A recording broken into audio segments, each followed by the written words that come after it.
로마서 3장 19절로부터 22절의 말씀을 가지고 율법 외에 하나님의 한 의가 나타났으니 하는 제목으로 우리 공부를 해보십시다. 율법 외에 하나님의 한 의가 나타났으니, 로마서 3장 21절에 있는 말씀이죠. 우리 다 같이 로마서 3장 19절로부터 22절까지 읽어보십시다. 우리가 알거니와 무릇 율법이 말하는 바는 율법 아래 있는 자들에게 말하는 것이니 이는 모든 입을 막고 온 세상으로 하나님의 심판 아래 있게 하려 함이니라. 그러므로 율법의 행위로 그의 앞에 의롭다 하심을 얻을 육체가 없나니 율법으로는 죄를 깨달음이니라. 이제는 율법 외에 하나님의 한 의가 나타났으니 율법과 선지자들에게 증거를 받은 것이라. 곧 예수 그리스도를 믿음으로 말미암아 모든 믿는 자에게 미치는 하나님의 의인이 차별이 없느니라. 4장 25절도 우리 읽어보십시다. 예수는 우리 범죄함을 위하여 내어줌이 되고 또한 우리를 의롭다 하심을 위하여 살아나셨느니라. 예수는 우리 범죄함을 위하여 내어줌이 되고 또한 우리를 의롭다 하심을 위하여 살아나셨느니라. 사도 바울은 로마서 1장 18절부터 3장 18절까지 이방인의 죄와 유대인의 죄, 전 인류의 보편적인 죄를 열거했습니다. 그러면서 바울은 다윗의 시편을 인용해서 의인은 없나니 하나도 없다고 이렇게 선언했습니다. 의인은 없나니 하나도 없다. 이 세상의 모든 사람이 다 죄인이다. 이것을 선언했어요. 우리 로마서 3장 10절로 12절까지 한번 읽어보십시다. 의인은 없나니 하나도 없으며 깨닫는 자도 없고 하나님을 찾는 자도 없고 다 치우쳐 한 가지로 무익하게 되고 선을 행하는 자는 없나니 하나도 없도다. 의인은 없나니 하나도 없고 선인은 없나니 하나도 없다. 이렇게 선언한 거예요. 그러면 사도 바울이 모든 사람이 죄를 지었다는 근거는 무엇이에요? 무엇에 근거하여 판단했을 때 사람은 하나도 빼놓지 않고 모두 죄인이라는 거예요? 대답해봐요. 그 기준이 뭐예요? 맞아요. 율법. 그것은 모든 인간은 율법에 의하여 판단해보면 모든 사람이 죄인이라는 것입니다. 모든 사람이 하나님의 명하신 율법에 따라 살지 않았으니 모두 죄인이라는 것이죠. 율법이 명하는 대로 살지 않았으니, 율법이 명하는 대로 행하지 않았으니 모두 죄인이라는 거예요. 그렇죠? 율법에 의하여 판단을 해보면 모든 사람이 죄인이다. 이렇게 말할 때 의문을 제기하는 사람이 많이 있습니다. 그럼 뭐냐? 나는 말이에요. 이 세상에 태어난 후 율법이 있다는 말 듣지도 못했어요. 그런데 내가 무슨 율법을 범했다는 겁니까? 이런 질문은 이방인으로 오랫동안 살았던 우리에겐 아주 합당한 질문입니다. 그렇지만 여기서 우리가 반드시 인정을 해야 할 것이 있죠. 그건 뭐냐면은 우리는 율법을 모르고 살았지 율법 없이 살지는 않았다는 겁니다. 그럼 우리는 여기서 율법이 언제부터 주어졌느냐, 율법의 기원이 무엇이냐, 이거에 대해서부터 생각을 해봐야 될 필요가 있습니다. 율법이 있었다 하는 그 근거가 뭐냐? 하나님은 모든 사람의 마음속에 창세 때부터 하나님의 율법을 새겨 놓으셨습니다. 로마서 2장 14절부터 15절까지 읽어보십시다. 율법 없는 이방인이 본성으로 율법의 일을 행할 때에는 이 사람은 율법이 없어도 자기가 자기에게 율법이 되나니 이런 이들은 그 양심이 증거가 되어 그 생각들이 서로 혹은 송사하며 혹은 변명하여 그 마음에 새긴 율법의 행위를 나타내느니라. 창세 때부터 하나님께서 사람에게 율법을 새겨 놓으셨기 때문에 지구상의 모든 사람은 그 마음에 새겨진 율법을 가지고 하나님이 원하시는 것이 무엇인지 알게 이렇게 하셨다는 거예요. 여기서 모든 사람의 마음에 율법을 새겨 놓으셨다 하는 그 말은 모세의 율법을 그 마음속에 새겨 놓으셨다는 이런 말이 아니죠. 그건 뭐냐? 심플하게 하나님이 원하시는 것이 무엇인지, 하나님이 기뻐하는 것이 무엇인지 그거를 알 수 있는 그거를 주셨다는 거죠. 그래서 선을 행하면 산다. 그리고 선을 행하지 않으면 너는 죽는다. 이거를 마음속에 창세 때부터 하나님이 심어 놓으셨다는 거예요. 그것이 바로 뭐예요? 마음에 새겨진 율법이다. 이 말이에요. 그런데 하나님께서는 마음에 율법을 새겨주신과 함께 또 양심을 주셔가지고 마음에 새겨진 율법과 양심의 작용을 통해서 하나님이 원하시는 것을 알 수 있게 이렇게 하셨다는 거예요. 그러니까 무슨 말이냐면 모든 사람이 하나님의 율법을 넘어가려고 할 때 양심이 벌써 거기서 빨간불을 반짝이는 거예요. 이거는 하나님께 죄이다. 율법과 마음의 양심이 합동으로 작용을 해가지고 하나님이 원하시는 것을 알 수 있도록 이렇게 하셨다. 바로 그것이 로마서 2장 14절하고 15절의 말씀이죠. 그렇죠? 그렇기 때문에 아무리 인면수심을 가진 파렴치 아니라도 양심의 화인을 맞지 않은 이상 언제나 그 마음속에서 울려나오는 양심의 소리를 들을 수 있는 겁니다. 죄를 지려고 할 때, 하나님의 율법을 넘어가려고 할 때는 언제나 마음속에서부터 울려나오는 양심의 소리를 들을 수 있다는 거예요. 하나님은 이 마음에 새겨진 율법과 양심의 증거에 의해서 모든 사람의 죄를 심판하시는 겁니다. 바로 이게 뭐예요? 율법의 기원. 모든 사람이 다 그렇다는 거야. 이 세상에 살고 있는 모든 사람이 다 그렇다는 거야. 그러면 이제는 율법을 왜 하나님이 주셨느냐? 이거를 우리는 공부를 해야 할 필요가 있죠. 율법을 주신 목적은 죄를 알라는 것이 1차적인 목적이에요. 죄를 알아라. 하나님이 마음에 새겨진 율법과 양심의 증거에 의해서 죄를 심판하신다. 이렇게 말하면 어떤 사람은 이렇게 질문하는 사람이 있어요. 그 율법이라는 것은 그러면 사람을 심판하기 위해 주어진 겁니까? 이렇게 묻는 사람이 있죠. 율법은 사람에게 하나님이 원하시는 것이 무엇인지, 하나님이 싫어하는 것이 무엇인지를 알고 사람으로 하여금 하나님이 원하시는 선을 행하게 하기 위해 주어진 것이다. 이거예요. 심판하기 위해 주어진 게 아니다 이 말이에요. 우리 로마서 3장 20절 한번 읽어보십시다. 다 같이. 그러므로 율법의 행위로 그의 앞에 의롭다 하심을 얻을 육체가 없나니 율법으로는 죄를 깨달음이니라. 율법의 기능이 여기서 뭐라 그랬어요? 죄를 깨달음이니라 그랬단 말이에요. 율법으로 죄를 깨닫는다는 거예요. 여러분 한번 이것을 상상해 보세요. 여기 여러분 앞에 절벽이, 깊고 깊은 절벽이 있어요. 그리고 그 절벽 앞에는 가시철망과 함께 이런 글귀가 써 있어요. 넘어가지 마세요. 넘어가면 죽습니다.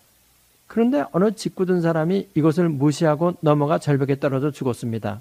이 사람이 떨어져 죽은 것이 넘어가지 말라는 팻말 때문에 떨어져 죽은 거예요? 넘어가지 말라는 팻말을 무시하고 넘어가기 때문에 죽은 거죠. 율법은 바로 이 팻말과 같은 것이다. 마지막 때에 이 팻말을 넘어간 사람의 심판이 있다는 거예요. 율법을 넘어간 사람의 심판이 있다 이 말입니다. 그렇기 때문에 이 세상에 어떤 사람도 양심이 증거하는 율법을 넘어갔을 때 하나님의 심판대 앞에서 심판을 피할 수 있는 사람은 없다는 거예요. 모든 사람이, 산자든 죽은 자든 모든 사람이 하나님의 심판대 앞에 선다. 바로 이것이 성경에서 얘기하고 있는 거죠. 율법은 죄를 알게 하기 위해서 주신 것이기 때문에 그래요. 그 다음에 이제 우리는 의인은 이 세상에 하나도 없다. 이것을 확인을 해야 할 필요가 있습니다. 어떤 사람은 이런 질문을 하죠. 아주 보편적인 질문입니다. 죄를 짓지 않고 사는 의인이 있지 않습니까? 죄를 짓지 않고 사는 사람도 있지 않느냐? 그렇지만 이 사람은 한 가지를 더 생각해야 할 필요가 있어요. 그건 뭐냐? 하나님의 기준과 사람의 기준이 다르다는 것, 이거를 알아야 돼요. 하나님의 기준과 사람의 기준이 다르다. 우리 레위기 11장 45절 읽어보십시다.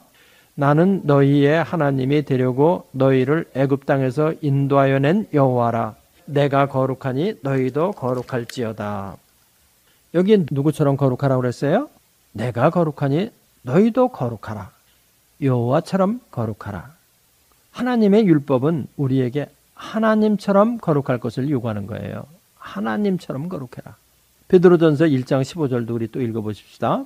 너희를 부르신 거룩한 자처럼 너희도 모든 행실에 거룩한 자가 되라. 너희를 부르신 거룩한 자처럼 너희도 모든 행실에 거룩한 자가 되라. 누구처럼 거룩하려는 거예요? 하나님처럼 거룩하려는 겁니다. 공자처럼 거룩하려는 게 아니에요. 부처님처럼 거룩하라고 그러는 게 아니에요. 하나님처럼 거룩하라고 그러는 거예요. 여러분은 인도의 성자 간디를 아실 것입니다. 이 사람은 비폭력 무저항으로 인도의 독립운동을 이끌어 인도 독립의 아버지라고 불리는 이러한 사람인 거 여러분 아시죠? 간디는 40대 초부터 부인과의 합의 아래 절제에 들어갔습니다. 이런 절제의 소문을 듣고 수많은 영국의 미녀들이 간디를 유혹하려고 인도로 왔습니다. 간디는 그런 유혹을 성공적으로 이겼습니다. 그래서 그는 사람들로부터 마하트마 이런 칭호를 얻었어요. 이 마하트마는 무슨 뜻이냐면은 위대한 영혼이다 하는 이러한 말입니다. 간디는 타고난 육성을 효과적으로 절제해서 마하트마라는 칭호를 얻었어요. 그렇지만 간디 안에 있는 육성이 제거됐다고 말하는 거예요, 이게요? 그렇지 않죠? 육성을 효과적으로 잘 절제는 했지만 육성이 없어진 건 아니라는 말이에요. 하나님께서는 그것으로 부족하다 이렇게 말씀하시는 거예요. 나처럼 거룩하기 위해서는 너는 그것으로는 부족하다는 거예요. 간디는 위대한 영혼을 가진 사람이지만 그것으로는 하나님의 기준에 이르지 못한다. 이런 뜻이죠. 그렇죠?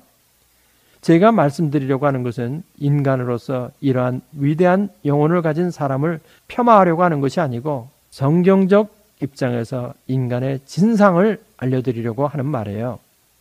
육성은 육체의 절제와 몸의 고행, 자의적 겸손 등을 통해 제거되는 것이 아니라는 것을 우리가 잘 알아야 됩니다. 육성이라는 것은 절제와 고행, 겸손 등을 통해서 그 육성이 제거되는 것이 아니다. 그것은 절제되는 것이다. 이 말이에요. 그렇기 때문에 아무리 인간이 선행을 많이 하여도 그 자신 안에 가지고 있는 죄악성이 변하는 것은 아니다. 이것을 우리가 잘 알아야 됩니다. 그래서 사도 바울은 뭐라고 말했느냐? 골로새서 2장 23절을 다 같이 이런 것들은 자의적 숭배와 겸손과 몸을 괴롭게 하는데 지혜 있는 모양이나 오직 육체 좇는 것을 금하는 데는 유익이 조금도 없느니라. 그러니까 육체의 절제, 고행, 겸손 이런 것들은 육체에 좇는 것, 육성을 제거하는 데는 아무런 도움이 안 된다는 거예요. 그렇지만 사람들이 보기에 그거는 지혜 있어 보여. 그러나 육성을 제거하는 데는 아무런 도움이 되지 못한다. 오히려 육으로서 다른 육을 절제하는 것이기 때문에 더 육을 강화시킨다는 거예요. 유익이 조금도 없다는 거예요. 그렇기 때문에 아무리 성자라 할지라도 하나님처럼 거룩할 수는 없습니다.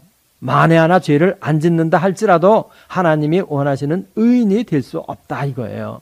그래서 사도 바울이 뭐라고 자꾸 말하는 거예요? 로마서 3장 10절로부터 12절 우리 다시 읽어보십시다.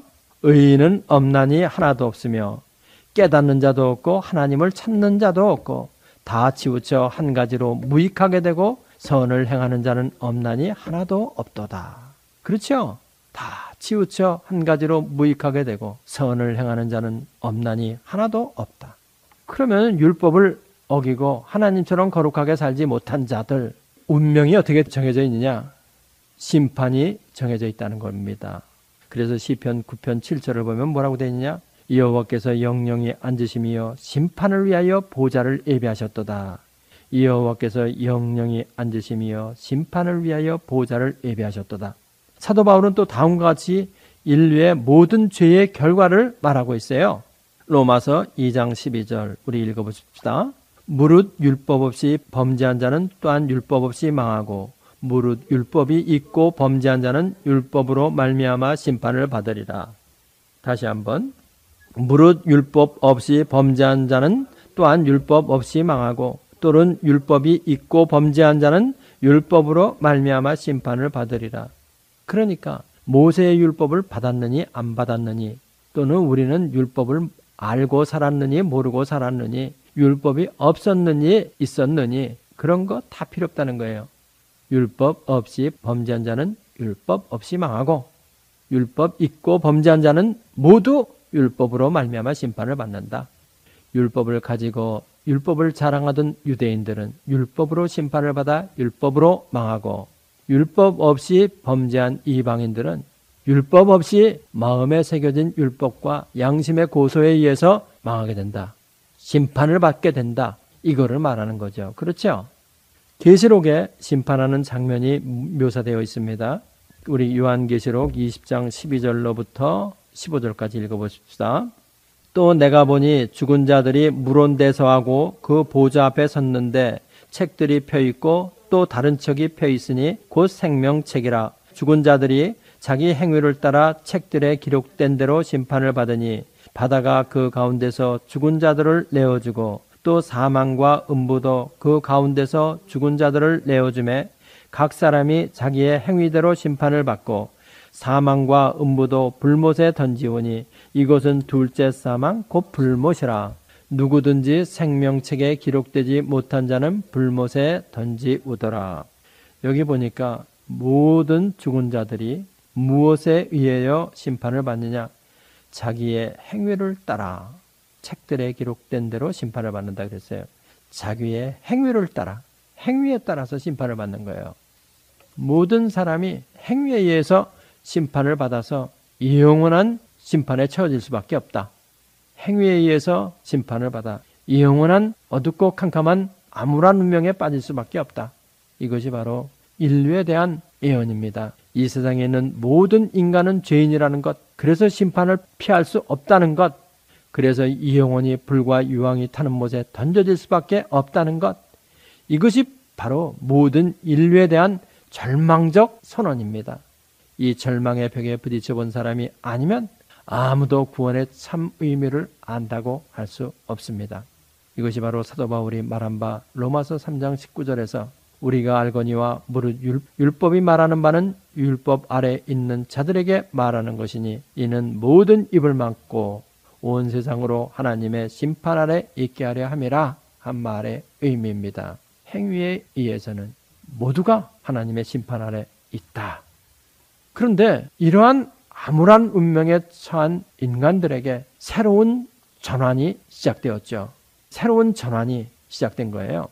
그것이 바로 로마서 3장 20절부터 시작되는 겁니다. 그래서 로마서 3장 20절은 로마서에 있어서 논리적 전환점을 이루는 부분이 돼요. 인류의 비관적 운명을 바꿀 수 있는 운명의 전환점이 된다는 겁니다. 우리 다 같이 로마서 3장 20절로부터 22절.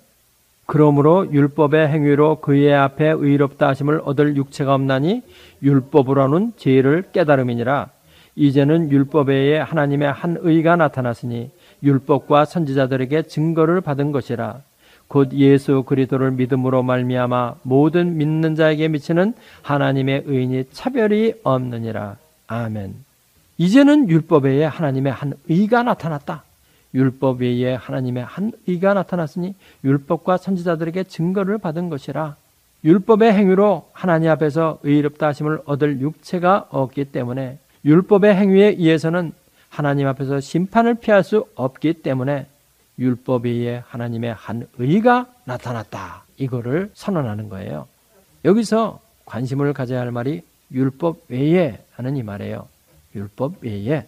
율법 외에 하는 그 말에서 외에 하는 이 말은 헬라어 코리오스라는 말인데 대표적인 뜻이 뭐냐면 separately 이런 뜻이에요. separately. 그래서 separate 돼가지고 나타났다. 이런 뜻이죠. 율법에서 separate 돼가지고. 요한복음 20장 7절에 보면 이 말이 정확하게 무슨 뜻을 말하는 것인가 하는 것을 우리가 찾아볼 수 있어요. 요한복음 20장 7절. 또 머리를 쌌던 수고는 세마포와 함께 놓이지 않고 딴 곳에 객혀 있더라. 이 딴 곳에 하는 그 말이 바로 율법 외에 하나님의 한 의가 나타났으니 하는 그 말에서 율법 외에 그 말과 같은 말이에요. 율법 외에 하나님의 한 의가 나타났다. 율법과 세퍼레이트 돼가지고 하나님의 한 의가 나타났다. 머리를 쌌던 수고는 세마포와 함께 놓이지 않고 딴 곳에 객혀 있더라. 하는 딴 곳에 하는 그 말하고 율법 외에 하는 이 말이 같은 말이라는 거예요. 떨어져 있다는 거야. 바로 그것이 뭐냐? 믿음으로 말미암는 의를 말하는 거죠. 율법의 행위로 하나님 앞에서 의롭다 하심을 얻을 육체가 없기 때문에 율법 외에 율법과 떨어져서 하나님의 한 의가 나타났으니 바로 율법과 선지자들에게 증거를 받은 것이라는 거예요. 믿음의 의, 믿음으로 말미암는 의가 나타났다고 하는 이 말이죠. 그런데 이것은 신약 때 그냥 갑자기 사도 바울이 선포하고 나온 게 아니고 율법과 선지자들에게 미리 벌써 옛날부터 증거되고 있었다는 거예요. 이것이 뭘 얘기해 주는 거예요? 복음의 역사성을 의미하는 거죠. 복음은 신약 때 갑자기 제시된 것이 아니라 구약 때부터 약속되어 온 것이다. 복음의 역사성. 행위로는 하나님의 의에 도달할 수 없기 때문에 하나님의 한 의가 나타났으니 예수 그리스도를 믿음으로 말미암아 모든 믿는 자에게 미치는 하나님의 의가 나타났다. 로마서 3장 21절 22절 우리 다시 한번 읽어보십시다. 이제는 율법 외에 하나님의 한 의가 나타났으니 율법과 선지자들에게 증거를 받은 것이라. 곧 예수 그리스도를 믿음으로 말미암아 모든 믿는 자에게 미치는 하나님의 의인이 차별이 없느니라. 아멘. 하나님의 의인이 차별이 없다. 하나님의 의, 그 의가 무엇이냐 할 때 거룩으로 인하여 인간으로부터 초월하여 계시기 때문에 인간의 거룩으로는 도저히 그 하나님의 의에 도달할 수 없는 것, 그게 바로 하나님의 의예요. 지극히 거룩해서 인간의 어떤 선행으로도 도달할 수 없는 하나님의 의, 인류의 타락으로 인해 도저히 도달할 수 없는 하나님의 의, 효과적으로 절제할 수는 있어도 제거되지 않는 육성으로 인해 도저히 도달할 수 없는 하나님의 의, 이 하나님의 의에 도달할 수 있는 길이 예수 그리스도의 복음 안에 나타났다. 이거를 말하는 겁니다. 그래서 사도 바울은 이 사실을 복음에는 하나님의 의가 나타나서 믿음으로 말미암아 믿음에 이르게 하나니 기록된 바 오직 의인은 믿음으로 말미암아 살리라. 이렇게 선언한 거죠. 인간의 거룩으로는 도저히 미칠 수 없기 때문에 그의 아들 예수 그리스도를 믿음으로 말미암아 그가 하나님이라는 것을 믿음으로 말미암아 하나님의 의가 전가되어서 하나님의 의에 이를 수 있는 길이 복음 안에서 계시되었다 하는 이 말입니다.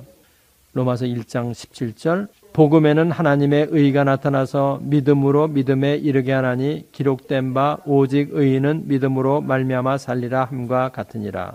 인간으로서는 도저히 하나님의 의에 도달할 수 없기 때문에 하나님이시며 인간이신 중보자 예수님이 오셔서 예수님 안에서 하나님의 의에 도달할 수 있도록 해주는 거예요. 인간이 부족하고 모자라도 하나님이시며 인간이신 예수님 안에 있으면 하나님의 의에 도달할 수 있는 것입니다. 바로 이것이 율법과 선지자로부터 약속된 하나님의 의입니다. 우리는 이 예수님을 믿음으로 인해 하나님의 의에 도달할 수 있게 되는 것이에요. 기도하십시다. 율법 외에 하나님의 한 의가 나타났으니 곧 예수 그리스도를 믿음으로 말미암는 의입니다. 이 의는 율법과 선지자들로부터 미리 예언된 약속된 그런 것입니다.